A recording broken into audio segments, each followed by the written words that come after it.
We'll now turn to Sheikh Anwar McKeen, who is described as a Muslim spiritual and political leader of the Nubian people. Thank you.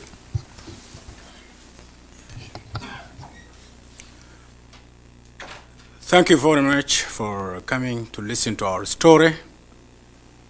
It pains me to talk about it, but since it is a reality, it has to be aired out. It is a fact that in my country, there is an inhuman practice of individuals owning other individuals from their own country under the same law, but treat them as subservients and as slaves. In Sudan, we have a word, brotherhood. Everybody in Sudan call it, everybody a brother. But this word means nothing to some people. To some people, it's just a deceit or hypocrisy. I have lived this situation for generations, since the invasion of the Arabs in 1317, when they were chased out from Egypt by the Mamluk rulers, when they overthrew the Fatimites, and they had no choice but to invade Sudan and continue the domination of the indigenous people until today.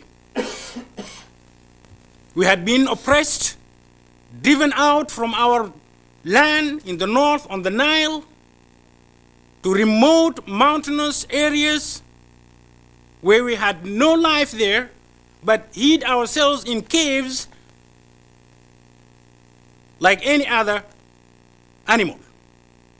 And we have been treated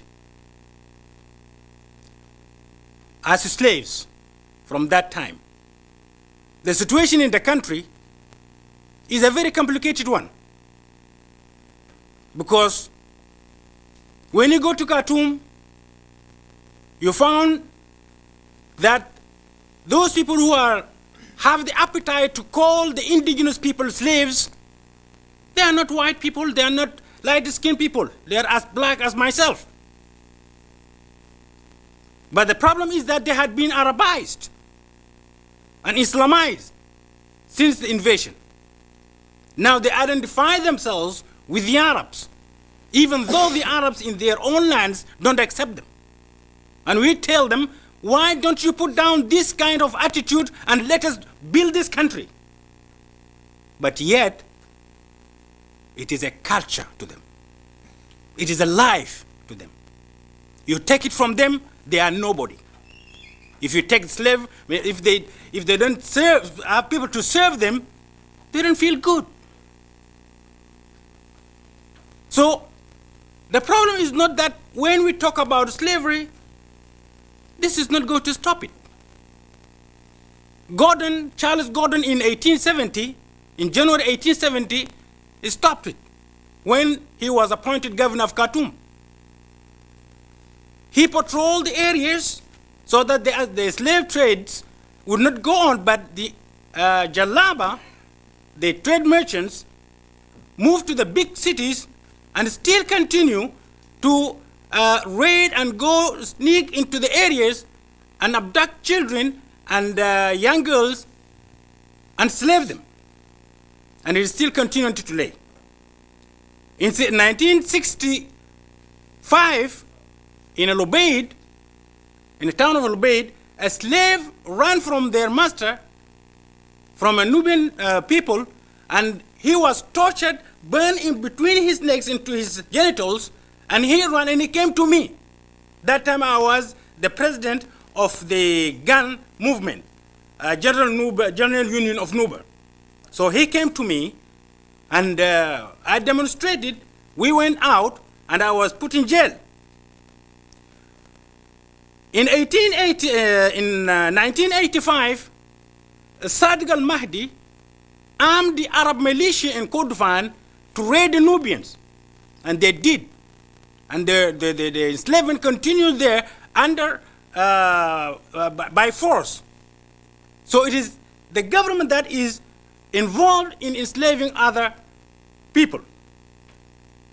What we want to do is not only to talk about slavery in Sudan, because they will not stop it. What we need is to liberate people, the indigenous people in the country. Whenever we try to take over the government, they called us we are racists. I organized a coup d'etat in 1969, and I was put in jail for 1 year. And I was labeled as a racist against the Arabs, while I have my birthright to rule my country. Nobody will ever deny me to rule my country unless that person is a colonizer. If he can come organize a coup d'etat and take over the government, why shouldn't I? Who could deny me that right? So we are fighting. And we are telling these people that we want to take part in the government so that we may be decision makers. This is what is going to stop the slavery when we are decision makers in the government. They wouldn't allow us. So we are going to fight by force. Where the Arabs came into the country, whom we call them the Arabized, because they are not real Arabs. If they don't accept to be called indigenous people of the country, because we don't know where they would go. And they know where they don't have any other place to go. The Arabs will not accept them. We are always asking them to come to a compromise how we can rule the country together. But their persistence of looking upon us and treating us as slaves has given us the courage to fight, and we are going to fight.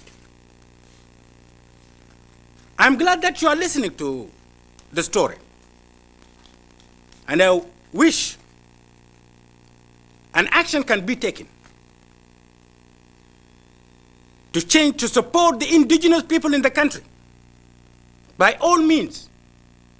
We're not saying the African Americans, because this is inhuman. So since this is inhuman, it involves all human beings all over the world.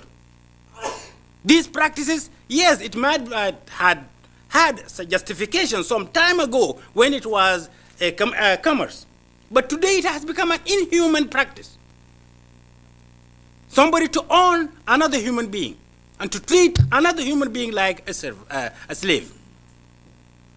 So I will leave other details if any questions come up. And thank you very much.